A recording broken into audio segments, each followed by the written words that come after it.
Grazie.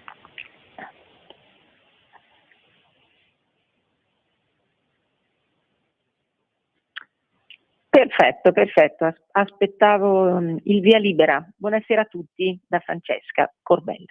Allora, il 25 settembre scorso, pochi giorni fa, si è svolta in Senato un'importante presentazione. La presentazione della petizione, diciamo che la petizione è importante, la presentazione anche, ma la petizione più importante, dal titolo Stop Smartphone e Social sotto i 16 e i 14 anni.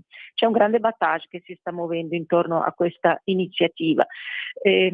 Oltre a Daniele Novara, promotore, Daniele Novara, pedagogista, titolare del CPP di Piacenza, il centro psicopedagogico di Piacenza, intervistato da me diverse volte qua, e lo saluto, ci starà ascoltando. A questa presentazione sono intervenuti diversi senatori in modo trasversale ai vari schieramenti, questo lo voglio sottolineare. La petizione è già stata firmata da alcuni attori e da personalità varie e anche da tantissime persone. La trovate per chi volesse sottoscriverla, io l'ho firmata ovviamente, la trovate sul sito del CPP di Piacenza, digitate petizione no smartphone, vi salta fuori di tutto e potete sottoscriverla online. Dice Daniele Novara, il vento sta cambiando, finalmente si stanno iniziando a prendere in considerazione le necessità dei bambini e delle bambine e non le mode più o meno indotte. Ogni riferimento è puramente casuale. Lui si sente il suo entusiasmo e la sua soddisfazione perché veramente ha fatto tantissime battaglie, molte le ha portate a termine, molte sono molto difficili e questa insomma sta andando per il verso giusto. È stata accolta questa argomentazione, questo dibattito già in commissione bicamerale infanzia e adolescenza e quindi questo anche è un ulteriore segnale di attenzione anche da parte del Parlamento e del governo, insomma. E lui però ci tiene a sottolineare, la nostra proposta non è proibizionista, come non lo è il divieto per i minori su alcol, tabacco e guida automobilistica. Cioè si sottolinea che ci sono delle misure di protezione che un governo e uno Stato, parliamo più di Stato che non di governo, deve mettere in atto per i suoi giovani, i suoi bambini, soprattutto in un momento di sbalestramento generale, dove tutti noi stiamo assistendo a dei grandi problemi che i bambini e i ragazzi hanno in questo momento storico e quindi bisogna intervenire. Io nel mio piccolissimo è anni che ne parlo, ma veramente anni, io ho fatto tante trasmissioni su questa radio sottolineando le difficoltà dei ragazzi acuite soprattutto da questo uso sconsiderato dei device, dei media e dei device. Finalmente qualcosa sta andando a segno. Continua Daniele nel suo comunicato stampa. Il punto è evitare di attribuire ai genitori un ruolo poliziesco. Chi non si è trovato a dover bisticciare col proprio figlio dodicenne, tredicenne, per non dire di 8 anni, incollato a questo strumento, a scapito di tante altre cose molto più sane per la sua formazione. È una disperazione per i genitori avere a che fare. Ecco, quindi Daniele vuole dare uno strumento, vuole fornire questa petizione, vuole fornire uno strumento a genitori e insegnanti e evitargli questo ruolo poliziesco, dare un sostegno perché possano svolgere al meglio il proprio ruolo educativo, semplicemente. Ecco, le norme pubbliche non possono appartenere ai genitori, deve essere lo Stato a dotare tutti e tutte di una cornice normativa chiara dentro cui tutta la comunità educante possa svolgere al meglio il suo ruolo, il proprio ruolo. Ecco, gli smartphone sono arrivati con la promessa di abbattere le barriere e creare una grande comunità. Ora invece ci troviamo con una situazione ribaltata, nella quale i nostri ragazzi sono vittime di isolamento, di ansie, di incapacità relazionale. Conclude Novara, saremo il primo paese al mondo? Bene, saremo i primi a mettere i ragazzi e le ragazze in sicurezza. restituire ai genitori la possibilità di educare e permettere alle scuole di guidare gli alunni verso un giusto utilizzo della tecnologia. Quindi io mi trovo totalmente d'accordo, non si tratta di negare la tecnologia o di tornare indietro rispetto all'evoluzione della tecnica e della tecnologia, bensì di utilizzarla al meglio. Deve essere la tecnologia al servizio dell'uomo e non il contrario, non il contrario. Chiaramente un adulto riesce a capire questo concetto e utilizzare il suo cellulare per suo uso e consumo, mentre un bambino viene completamente soggiogato, completamente condizionato. Immaginatevi solo. Allora, un bambino apre il suo cellulare per fare i compiti di inglese, viene, in men che non si dica, bombardato di app seducenti, di giochi, di pubblicità, di cose che lo portano a navigare di qua e di là. Oltre alla pericolosità è anche diciamo un sentirsi subissato di informazioni non richieste, e questa è una vera e propria violenza che si fa su un cervello in costruzione. Perché, ripeto, l'adulto è capace di fare click e di spegnerlo, facciamo fatica anche noi, lo ammetto, facciamo molta fatica pure noi, ma un bambino non ce la può fare. Bene, proseguiamo in questo argomento che mi preme molto perché appunto è anni che ne parlo.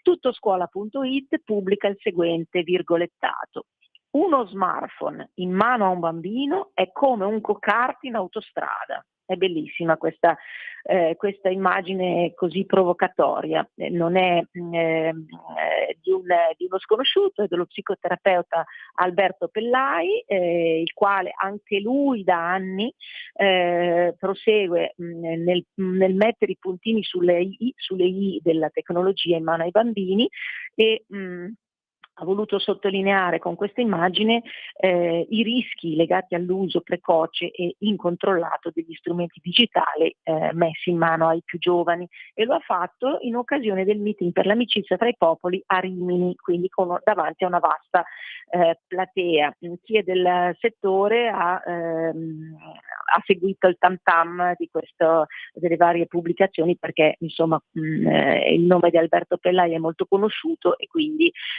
la sua affermazione è stata rimbalzata su tutti i giornali, e ci fa molto piacere in questo caso. L'incontro di Rimini aveva per titolo Social e intelligenza artificiale. Non serve lo schermo per crescere smart, quindi un messaggio anche lanciato con un linguaggio appetibile per i più giovani. Pellai ha evidenziato come la vita online dei ragazzi sia un mondo spesso sconosciuto ai genitori. Qui c'è una pericolosità e una solitudine anche degli uni e degli altri. I genitori si sentono soli e i figli pure non comunicano più in un contesto che può riservare spiacevoli sorprese. Per questo, e non è raro le spiacevoli sorprese che saltano fuori. Ma pensavo che mio figlio, no, tuo figlio covava parecchio tra le mura della sua cameretta. Quindi è un invito anche alla fondamentale collaborazione tra scuola e famiglia per educare i ragazzi a un uso consapevole e responsabile del digitale. Cioè il mondo adulto deve prendere in mano la situazione, deve entrare a gamba tesa e dire la sua. Mondo adulto non disgiunto gli uni dagli altri come possono essere le famiglie più o meno sole, più o meno isolate, più o meno impegnate. È lo Stato, in questo caso il governo, che deve prendere in mano la situazione, e la scuola, le istituzioni, gli enti devono dire la loro fortemente, e bisogna essere tutti coesi, non ancora dibattere se è opportuno o non è opportuno, ma che dilemma, smartphone sì, smartphone no. Bisogna dire un no secco, perché i risultati di anni di trascuratezza di questo argomento li abbiamo sotto gli occhi e non li possiamo più negare. Secondo Pellai il mondo online, ma non solo secondo lui, i device si basa, nel mondo online in generale, si basa sull'attivazione dopaminergica che genera dipendenza. Io ne ho parlato diverse volte, genera dipendenza, genera una frammentazione dell'attenzione, con delle conseguenze negative sul livello di attenzione e concentrazione, ma anche sul sonno, per esempio. Bambini che non dormono non riescono a dormire dopo che hanno giocato a questi videogame, a scuola non si concentrano, poi abbiamo l'iperdiagnosi, sono tutti malatissimi questi bambini, sono tutti DSA, non riescono a star fermi, non riescono a star seduti in classe, come mai? Ecco. E Pellai usa anche un'altra frase bella: i ragazzi sono come il ferro e il mondo digitale è un campo magnetico che li tiene attaccati. È proprio bella questa immagine, è proprio così. Quindi l'invito del dottor Pellai è molto chiaro e viene a schierarsi a sostegno di un'altra iniziativa che ha avuto il ministro dell'istruzione del merito Giuseppe Valditara, che lo scorso luglio ha deciso di eliminare gli smartphone dalle scuole e di limitare l'utilizzo del digitale soprattutto alla primaria e alla media. Anche questo è molto importante, cioè tagliare proprio alla fonte, perché la scuola, se si avvale in modo eccessivo, ripeto, di strumenti digitali, è chiaro che genera una assuefazione negli alunni, i quali dicono: se lo fa la scuola allora va bene, allora è cosa buona e giusta, allora lo faccio anch'io. I genitori seguono in scia perché per forza, perché se lo fa la scuola è tutto un sistema di vita che entra in gioco, per cui dal registro digitale al compito fatto online, alla relazione messa dentro nella piattaforma digitale, è tutta una digitalizzazione continua. Immaginatevi il bambino se si prende lui di sua iniziativa carta e penna. Ecco, diamoci quindi delle risposte, perciò va regolamentato a monte. Va regolamentato a monte e vanno soprattutto tenute fuori dalla scuola le grandi lobby industriali, perché io mi ricordo bene anni fa una delle trasmissioni che avevo fatto era proprio sull'iniziativa della Samsung, manco fosse stata la Olivetti italiana, uno dice vabbè, ecco i posti di lavoro, no, la Samsung che aveva preso accordi con la ministra, non mi ricordo, ministro dell'istruzione dell'epoca per fornire tutte le scuole italiane di tavolette. Per fortuna poi la cosa era stata bloccata, non ho più saputo nulla, ma per dire che i tentativi della grande industria di invadere campi che non le sono propri e di forzare moltissimo sulle coscienze, questi ne abbiamo visti decine e bisogna tenerli a bada, fuori dalla scuola, fuori dalla testa dei bambini, le grandi industrie, eccetera. No, mi taccio.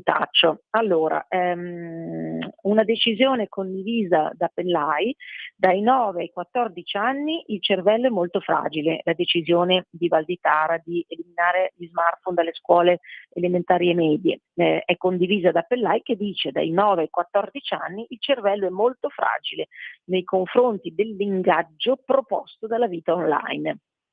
E poi conclude: un dodicenne che vuole fare i compiti di matematica e ha lo smartphone per usare la calcolatrice riceve notifiche continuamente da app molto più attraenti, e quindi è difficile che dica non le guardo perché devo fare i compiti. I pornini 9 anni o 12 anni che siano, quindi nel cervello di un dodicenne cosa avviene? Avviene un vero e proprio tsunami, direi.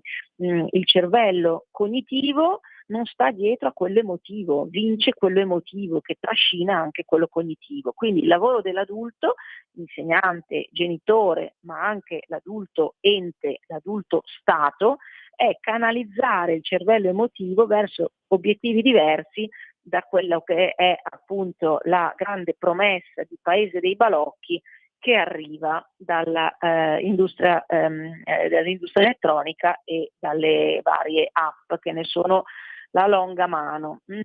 Andiamo un salto all'estero, perché bisogna sempre guardare cosa succede fuori da casa nostra. Allora, su Start Magazine si legge: tablet sì o tablet no nelle scuole? Questo è il dilemma. 22 settembre 2024, mentre l'Italia accoglie l'intelligenza artificiale nelle scuole, la Finlandia, precursore nell'introduzione della tecnologia tra i banchi, dopo aver sperimentato per anni tablet e portatili, decide di tornare ai libri di carta. La Finlandia era stata, la Finlandia di cui si parla adesso qua, era stata preceduta anche dalla Svezia, che mi pare di ricordare un anno fa, ne avevo parlato anche io, circa un anno fa, nelle parole, nell'iniziativa di non so quale rappresentante governativo, era una ministra, forse ministra dell'istruzione, adesso io non ricordo bene, mi dovete perdonare, aveva proprio detto basta usare i computer con i bambini, si torna a carta e penna e libri profumati, libri patinati che sono così belli. E quindi adesso è il momento della Finlandia. Diciamo pure che Cina e Russia, anche loro già da tempo, hanno posto dei limiti molto forti, quindi sono tanti i paesi che si stanno muovendo. Allora, torniamo alla nostra Finlandia. Il sistema scolastico pubblico finlandese è sempre stato molto rinomato anche a livello mondiale, proprio per i risultati eccellenti, e anche per la sua apertura, disponibilità a sperimentare nuove tecniche di insegnamento, nuove metodologie e anche ad accogliere la tecnologia. Insomma, è un paese estremamente sviluppato, i paesi scandinavi sono tra i primi che hanno eliminato la carta moneta, tanto per dire, o le monete, usano solo le carte di credito, quindi sono altamente tecnologizzati, altamente, ma proprio per questo forse ha ancora più valore l'iniziativa finlandese, cioè il tirare i remi in barca, diciamo così, della Finlandia.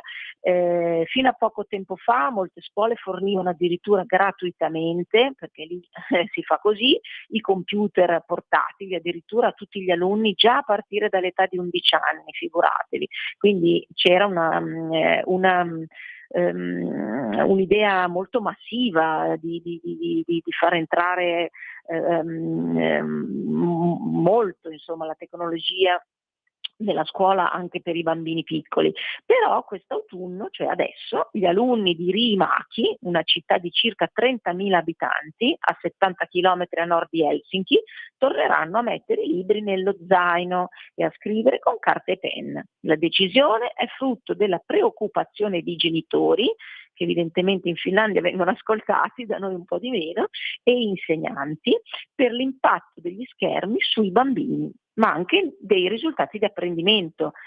Ecco, i giovani usano così tanti cellulari e i dispositivi digitali al giorno d'oggi che non vogliamo che la scuola sia uno dei luoghi in cui i bambini fissano solo gli schermi, ha dichiarato Maija Kaunonen, insegnante di inglese presso una scuola media di Riihimäki.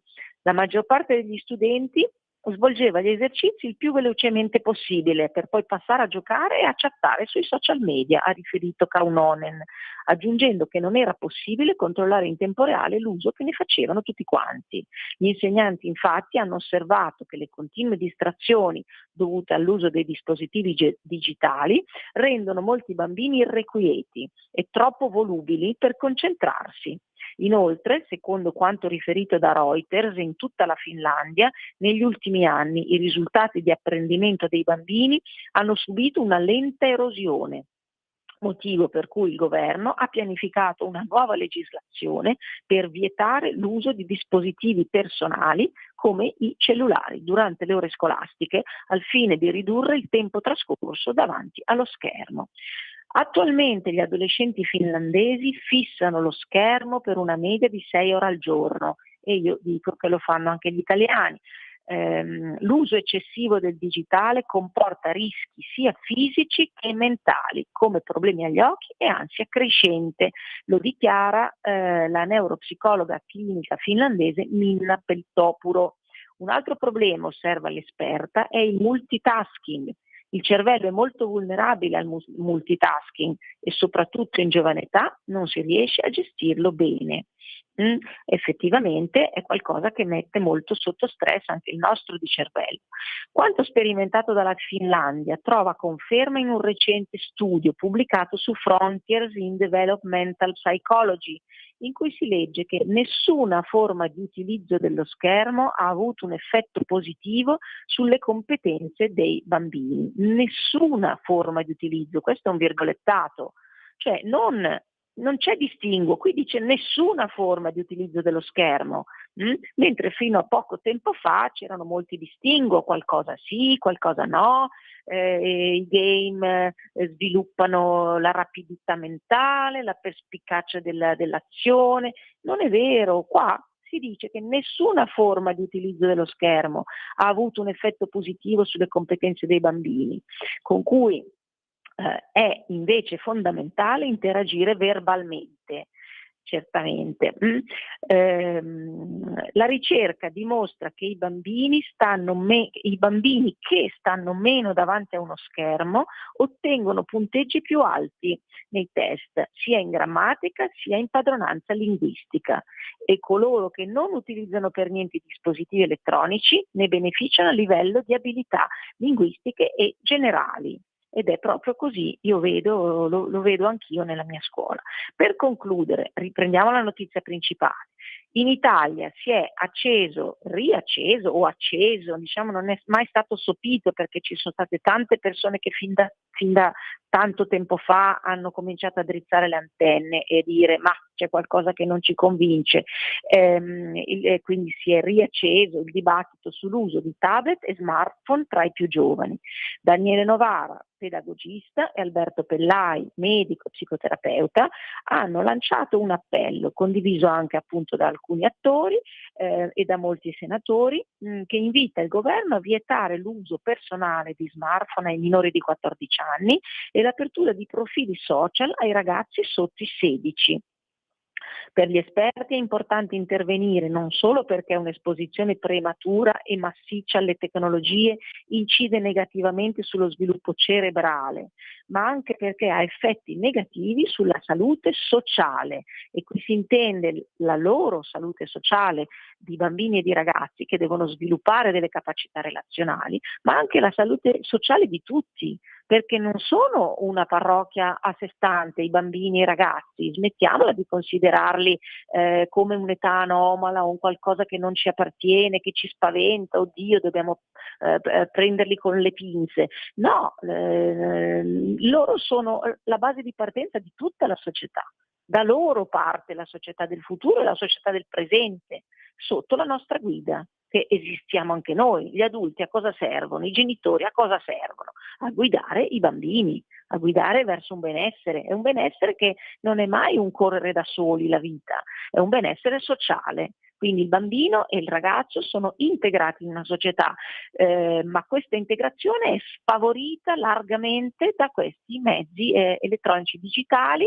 Tralascio, perché l'ho detto 1000 volte, quindi poi vi annoierei, di fare un riferimento alla pandemia e alla DAD e a tutto quello sfacelo disastroso che è occorso 4 anni fa, ormai già 4 anni fa, ma di cui ci stiamo leccando ancora le ferite, e i bambini e i ragazzi anche massimamente rispetto a noi. Bene, io ho concluso, vi saluto caramente, vi do appuntamento a giovedì prossimo, parleremo proprio di questo. Un caro saluto da Francesca Corbella. Un nuovo modo per sostenere